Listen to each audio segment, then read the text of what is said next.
Participe do programa em nossas lives no YouTube e Facebook. E lembrando que todo o nosso conteúdo também está disponível nos principais tocadores de podcast. Bem-vindo, delegado Luciano. Bem-vinda, Mariana. Uma alegria estar aqui novamente, né? Então, sempre é um prazer, Samantha, Mariana e demais telespectadores. E a nossa Polícia Federal é uma instituição muito importante para o nosso país, né? E que vem conduzindo, né, uma série de, acompanhando e conduzindo, né, operações, investigações que estão marcando a história do país, né? E a gente está vivendo um outro momento muito sensível, muito tenso, que é essa questão agora da interferência de Donald Trump na soberania nacional brasileira, né, querendo, através do tarifaço, do aumento, né, exorbitante da taxação de importação dos produtos brasileiros, transformar isso como uma forma de moeda de barganha, uma interferência política. Como que a Polícia Federal, delegado, ou a entidade, ou a sua opinião como delegado, vê essa questão, que é uma interferência à soberania nacional? Qual é o sentimento, a sua avaliação sobre esse momento? A Polícia Federal vai continuar a fazer seu trabalho independente de qualquer coisa. Agora, é claro que a gente não pode concordar com essa interferência na soberania, né? E a gente tem que separar aqui a ideologia, né? Mas, de fato, a gente não tem cabimento a gente ter uma interferência de qualquer país que seja em assuntos que são nacionais, da nossa soberania, né? Essa questão de corte de vistos, por exemplo, né? de pessoas, do Judiciário, da Polícia Federal, enfim, são coisas que é triste da gente ver isso, né? Mas a gente tem que separar essas questões ideológicas, né? E seguir em frente. Na sua avaliação hoje, a Polícia Federal, quer dizer, um dos grandes pleitos da Polícia Federal é a autonomia administrativa e também a autonomia financeira, até para também se blindar de interferências políticas, de interferências do governo, daquele mandatário X ou Y. Qual é hoje, essa continua sendo a principal bandeira da ADPF também? Porque é recorrente, né, essa indagação de se há interferência, se não há interferência na Polícia Federal. E eu sempre digo que a melhor forma da gente garantir isso é a gente ter autonomia, a gente ter um mandato para diretor-geral, para que o diretor-geral ele seja blindado, para que a Polícia Federal seja efetivamente blindada, né? O diretor-geral poder, por exemplo, nomear os seus próprios subordinados, né? Recentemente nós tivemos 3 superintendentes que demoraram 4 meses para serem nomeados, né? Porque o nome ele é indicado pelo diretor-geral, mas ele vai ou para o Ministério da Justiça ou para a Casa Civil, conforme a função que ele recebe, e muitas vezes esse atraso, né, ele demora. Nós já tivemos um caso de um diretor que demorou um ano, ficou engavetado a nomeação dele. Então, são formas de você poder controlar a Polícia Federal. E ficou engavetada por questões políticas? A gente não sabe, né? Mas por que ia ficar um ano, né? Ou você nega porque existe alguma questão técnica, né? E isso não foi nem desse governo, enfim. Mas nós tivemos nesse governo, como eu acabei de falar, pessoas que demoraram 4 meses para ser nomeados para superintendências importantes. E isso atrasa. Você imagina uma empresa ficar durante 4 meses sem o seu presidente, né? Sem diretores importantes. Então, sem diretores importantes, obviamente que a continuidade do serviço acaba parando, né? Você cumpre aquilo que tem que cumprir, mas você não consegue fazer uma projeção, né? Uma visão estratégica do que ele vai fazer durante esses meses, porque não tem o seu comandante ali, né? E lembrando que quando você muda o comandante, muitas vezes você muda também os cargos que estão abaixo dele. Então, tudo isso atrapalha. Então, voltando à sua pergunta, é muito importante que a gente tenha. E a questão da autonomia financeira, que aí a gente pode falar um pouquinho melhor aí, conforme as perguntas. O senhor esteve aqui em janeiro e falou sobre essa questão da autonomia, até no contexto da PEC da segurança, que tinha sido apresentada. Nesse meio tempo, a PEC ela continua tramitando no Congresso Nacional, né, e passou já pela CCJ. Mudou alguma coisa na tramitação ali pela Comissão de Constituição e Justiça? Qual a avaliação hoje? Esse continua sendo o principal ponto? Mudou pouca coisa, né? Na verdade, a PEC de segurança, na nossa visão, ela não traz nenhum benefício. Porque o grande ponto que nós precisamos hoje é exatamente isso. É uma proteção para a Polícia Federal, porque nós estamos falando da Polícia Judiciária da União. É a proteção para a Polícia Federal, para que ela possa fazer as investigações sem qualquer possibilidade de interferência, que a gente possa blindar a Polícia Federal na questão de contingenciamentos do seu orçamento.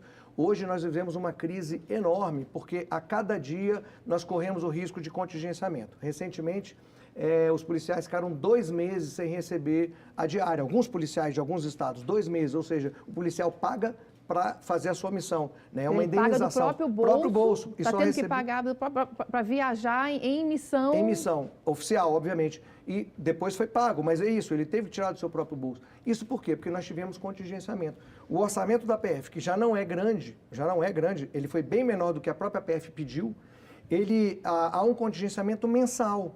Então a PF ela fica regrada a utilizar só aquele valor.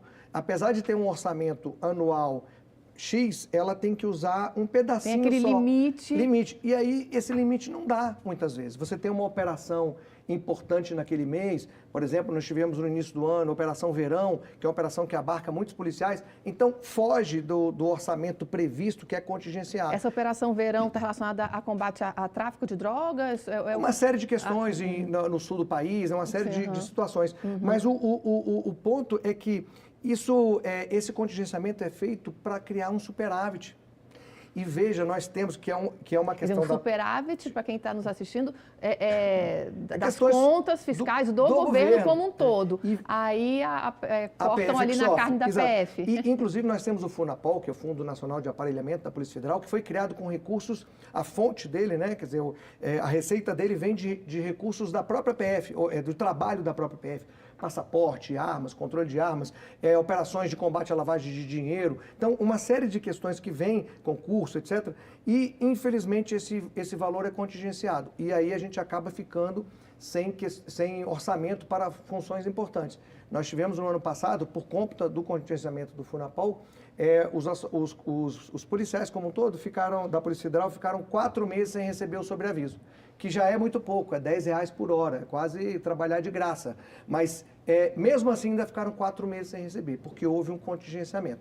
E aí é a nossa briga na PEC da segurança. Né? Nós tivemos com o relator, na época da CCJ, ele disse que não iria colocar nada de mérito, né? Ele apenas ia verificar a questão da constitucionalidade, que foi o que ele fez, mas nós esperamos que na comissão especial agora a gente possa incluir outros pontos que são importantes. Um deles é a questão da autonomia financeira, para que efetivamente seja vedado o contingenciamento, se possível, para a segurança pública, mas se não, pelo menos para o FUNAPOL. E outros fundos, fundo penitenciário, enfim, eu acho que esses fundos, se são recursos que foram criados para que sejam utilizados em prol daquela entidade, daquele órgão, ele não pode ser contingenciado. Então, isso é um grande absurdo e nós temos que atuar de forma forte, né, tanto a Polícia Federal quanto as entidades, para que a gente consiga implementar na PEC da segurança benefícios, porque hoje nós não temos benefício. Inclusive, nós temos um grande problema na PEC da segurança, que em razão da criação de uma outra polícia que tem uma concorrência na atuação, por exemplo, na parte de rios, né, da fiscalização de rios e tal, que a Polícia Federal também faz, nós vamos ter uma duplicidade de ação, o que pode gerar uma série de problemas. Com qual? Com a PRF? Com a Polícia Viária, né, Federal, que seria a nova polícia que seria criada, né? Então, ela tem uma ação também na parte de rios, né? Fluvial. E a Polícia Federal já faz isso. Nós temos dezenas de NEPONs, que são núcleos específicos para combate, para prevenção, né? Nos rios, também marítimo, mas nos rios. E está se criando uma outra força competindo nesse caso, o que pode criar um problema de duplicidade de ação, né? Em vez da gente reforçar a própria Polícia Federal com recursos para essas unidades, nós estamos aumentando, né, a competência para outra polícia, o que pode causar um prejuízo. Está parecendo, então, que há uma confusão aí, né? Isso. O que falta na sua avaliação, então? Conversar mais com as polícias? Falta conversar mais. O que faltou desde o início foi conversar com as pessoas que trabalham com a segurança pública. A PEC da segurança ela foi feita por quem não atua na segurança pública, por quem não tem uma atuação nas forças policiais. Isso é o que faltou. O Conselho de Secretários Estaduais de Segurança Pública colocou o seguinte, que eles têm uma proposta até para reduzir o número de integrantes do Conselho Nacional de Segurança Pública, lá do MJ, do Ministério da Justiça, porque diz que tem muita gente que não tem ali perfil de acordo com a segurança pública, que está ali Vocês também concordam com isso, que esse conselho está amplo demais, parece que tem 50 integrantes, e o Conselho de Secretários de Segurança Pública sugere que se reduza para, acho que, 18. Faz sentido? O próprio Conselho, ele foi contra o Conselho de Secretário de Segurança, né? O doutor Sandro Avelar falou isso, que inclusive nosso colega já foi presidente da DPF, de que não houve um diálogo com as forças de segurança, né? E quando eu falo força de segurança, não é só a Polícia Federal, são a Secretaria de Segurança, o próprio Concesp. Então, é preciso que a gente coloque para discutir segurança pública aqueles que entendem, que estão realmente no dia a dia no combate à criminalidade. Porque é muito fácil a gente falar estando atrás de uma mesa, no ar-condicionado, enquanto está o policial lá entrando numa favela, o policial está lá numa fronteira. Então, a gente precisa de ter pessoas que entendem disso nos lugares específicos que vão discutir a segurança pública. Mas a gente vai atuar, né, apesar de sermos contra a PEC da segurança, da forma que se encontra, mas nós vamos atuar para que haja uma melhora, né? E temos já sugerido, temos outras questões, inclusive para atuação em tribunais superiores, que se for interessante a gente pode comentar também. No que diz respeito a contingenciamento, né, e a carreira, a pauta da reforma administrativa é importante também? Como está a avaliação de vocês dessa discussão? A reforma ela foi como se fosse ressuscitar aquela PEC antiga que tentou tirar vários direitos dos servidores. É importante, nós tivemos com o relator do grupo de trabalho que foi criado, né? E explicamos para ele que é muito preocupante quando você vê carreiras típicas de Estado, a gente falar em terceirização, a gente falar em quebra da estabilidade, quando você vai falar de policiais, quando você vai falar, eu estou dando um exemplo da Polícia Federal, mas outras carreiras típicas também. Então, é muito perigoso, você pode criar esse aparelhamento estatal, de criação de cargos de comissão para essas áreas, né, de pessoas que são de fora de concurso. Então, você tirar a estabilidade, a própria estabilidade pode virar uma carta na mão de pressão, né, sobre essas forças policiais. Então, é muito perigoso. A terceirização ela tem que ser vista com muito cuidado, porque você tem, por exemplo, o administrativo, ele tem todo um procedimento para entrar, toda uma capacitação, porque apesar dele atuar na polícia, na parte administrativa, mas ele tem acesso a investigações muitas vezes, ele tem acesso a dados.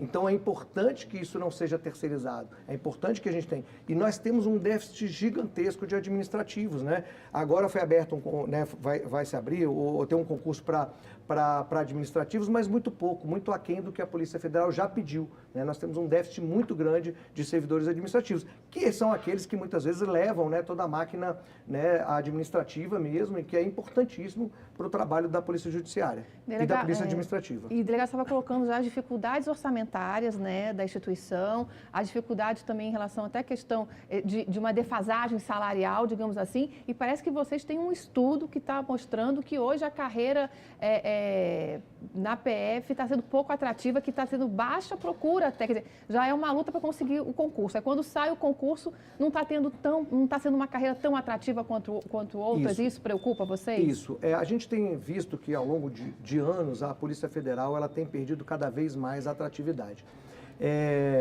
O próprio concurso público que foi finalizou as inscrições, ele teve um número muito menor de inscritos. Então, isso já mostra que a atratividade está menor. Nós temos policiais também que saem da Polícia Federal, né? Nós tivemos um superintendente recente que virou juiz federal, ou seja, algo que ele já estava até num topo da carreira, né? Ou pelo menos numa posição maior aí, depois de anos, e passou para juiz federal. Então, a gente vê que essa atratividade ela tem diminuído. E é por isso que a gente precisa valorizar, né? E aí o estudo, ele é exatamente nesse sentido. É um estudo que nós fizemos com todas as forças de segurança. Ter que fazer Eu estou vendo aqui a música aqui. Vai lá. É uma pequena pausa e a gente já volta rapidinho, concluindo essa resposta. A gente quer saber mais sobre esse estudo sobre as carreiras, né? A gente já volta daqui a pouquinho com o CB Poder. Volta com o segundo bloco do CB Poder, que hoje recebe o delegado Luciano Leiro, presidente da Associação Nacional dos Delegados de Polícia Federal. Delegado, o senhor estava concluindo uma resposta sobre um levantamento, um estudo que a DPF fez para mostrar aí como é que está a comparação da carreira de delegado, a carreira na Polícia Federal, com outras carreiras do governo federal, do Executivo. Como é que está aí esse posicionamento da carreira? Exato. A partir essa visão de que cada vez mais nós temos tido pouca atratividade na carreira, nós fizemos esse estudo, né, que vamos apresentar à categoria agora em agosto, mostrando que entre as carreiras não só do Executivo Federal, mas do Executivo Estadual, ou seja, comparando com os delegados de Polícia Civil dos também estados, com o Judiciário. Com o Judiciário, com o Ministério Público, com a Receita Federal, com a AGU, ou seja, pegando basicamente todas as forças que atuam na persecução penal, né, e na fiscalização, né, a gente vê que a Polícia Federal ela está cada vez mais para baixo, né? E isso, obviamente, que tem uma consequência nessa atratividade, né? E no próprio bem-estar, na própria qualidade de trabalho dos policiais, porque evidentemente que a gente precisa de ter treinamento, capacitação e valorização remuneratória. Então, um dos passos da DPF é exatamente agora a gente lutar para que a gente possa ter uma recomposição com essas outras remunerações, para que a carreira ela seja atrativa novamente. E isso só quem vai ganhar é a própria sociedade. Nós precisamos de cabeças da melhor qualidade nos concursos públicos, nós precisamos manter os nossos policiais dentro da polícia e para isso a gente precisa valorizar, precisa capacitar e precisa valorizar. Então é isso que a gente precisa fazer. E nesse sentido, o diálogo com os poderes, tanto com o Legislativo quanto o Executivo, é importante, é esse trabalho também da DPF, não é isso? Sem dúvida. Se a gente não atuar junto ao Legislativo, que é onde as leis elas são feitas, onde podem prejudicar ou pode melhorar, esse trabalho tem que ser intenso e a gente tem feito isso. E no Executivo também, né? Nós temos tido uma boa relação, né, com a própria Polícia Federal, temos uma boa relação. Inclusive, nessa questão até da mulher, por exemplo, a DPF ela criou a diretoria da mulher, né? Foi a primeira gestão nossa que criou a diretoria da mulher e nós temos atuado fortemente para que legislações, e conseguimos isso junto à própria Polícia Federal, que possa atuar na defesa da mulher delegada, da defesa da mulher policial, né? E isso, aliás, é outro ponto com relação até ao concurso público, né? Para que haja, de fato, uma equidade, né, com relação à mulher. Hoje nós temos 15% apenas de mulheres, né, de delegadas, no caso, na Polícia Federal, e há uma dificuldade de ascensão funcional para as mulheres. Então a DPF tem se preocupado com isso, tem atuado, né, e vamos continuar nessa luta para que haja essa equidade para as mulheres policiais. Boa notícia. E, delegado, uma das propostas e um dos pleitos também que vocês defendem é em relação à presidência do inquérito. Quem vai ser o presidente do inquérito? Que recorrentemente está sendo os ministros de tribunais superiores. Explica para a gente qual é a posição da DPF em relação a essa... Exato. Até em que continue vigente a questão do foro por prerrogativa, né, de função, que nós não somos favoráveis, mas é preciso que a gente tenha uma definição sobre a presidência do inquérito nos tribunais superiores. Isso causa muita dificuldade, porque alguns ministros eles não têm essa visão clara e a Constituição, quando fez a questão da persecução penal, ela colocou de forma separada, né? A Polícia Judiciária faz a investigação, o Ministério Público vai atuar com a sua ação de pareceres e de denúncia, né? E o Judiciário para julgar. E está havendo uma confusão. É preciso que... Está ocorrendo uma mistura de papéis aí? Uma mistura de papéis. É preciso que seja, de fato, e isso é uma das sugestões que nós colocamos para a PEC da segurança, que o delegado nas investigações nos tribunais superiores, ele seja o presidente da investigação, né? E que aí sim ele vai encaminhar para o Judiciário, que vai encaminhar para o Ministério Público, enfim, cada um fazendo o seu papel. É preciso que isso fique bem claro. E um outro ponto também, que somos favoráveis, é que decisões monocráticas, de tribunais superiores, haja um limite da sua atuação. Para que nós tivemos recentemente uma operação que foi completamente anulada e destruído as provas com a decisão de um ministro, né? E eu não estou aqui fazendo uma referência à questão do mérito. A questão é que um ministro pode fazer isso tudo, né? Não é melhor que um colegiado possa... Numa canetada solitária, acabou e até destruiu provas? Até destruiu provas. Não seria mais, digamos, na técnica, né, que o colegiado assim definisse, né? Porque o ministro monocraticamente decidir a suspensão de um processo, suspensão de um inquérito, ok, mas é uma decisão transitória. A decisão de anular uma investigação e destruir provas dela é uma decisão definitiva. Então, nós somos favoráveis a mudanças que já estão correndo no Congresso Nacional para que haja uma limitação dessa decisão monocrática, que ela seja referendada pelo colegiado.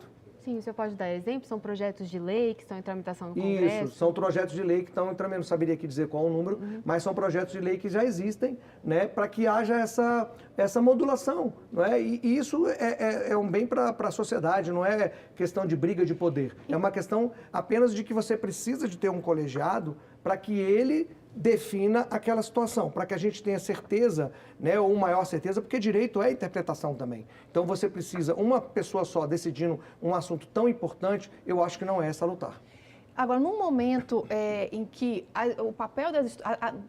atuação de membros das instituições estão sendo questionadas, está sendo colocado, por exemplo, às vezes a própria Polícia Federal é criticada por excessos, o Judiciário, o Supremo está sendo criticado por excessos, quer dizer, isso na visão da crítica, né? Não sou eu que estou dizendo, mas enfim. Qual é a posição da delegada, qual é a posição da DPF diante desse cenário em que a atuação da Polícia Federal e do Judiciário, especialmente, estão sendo alvo desse tipo de crítica? É aquilo que eu falei no início, Samantha. A gente precisa criar essas blindagens, a gente precisa criar condições para que não haja qualquer dúvida, né? Então, você ter uma autonomia para que o delegado possa investigar, né? Você ter uma autonomia para que o diretor possa elencar quem são aqueles que vão trabalhar sem qualquer tipo de possibilidade de influência. Então, o mandato para diretor-geral é outro ponto importante. Nós tivemos 4 diretores que mudaram no governo passado, isso é muito ruim. Só para a gente não perder a chance, as inscrições estão abertas para o prêmio de jornalismo da ADP. Exatamente. A DPF ela está aqui em primeira mão, né? Ela vai lançar agora em agosto um prêmio ADPF de jornalismo para valorizar, né, os jornalistas que atuam cobrindo as investigações e a Polícia Federal. Que boa notícia, então, né, a DPF valorizando o trabalho do jornalismo e sim a imprensa aqui também sempre querendo trazer mais informações e prestigiar o trabalho da Polícia Federal. E o CB Poder fica por aqui hoje. Obrigada pela companhia e até a próxima. Tchau!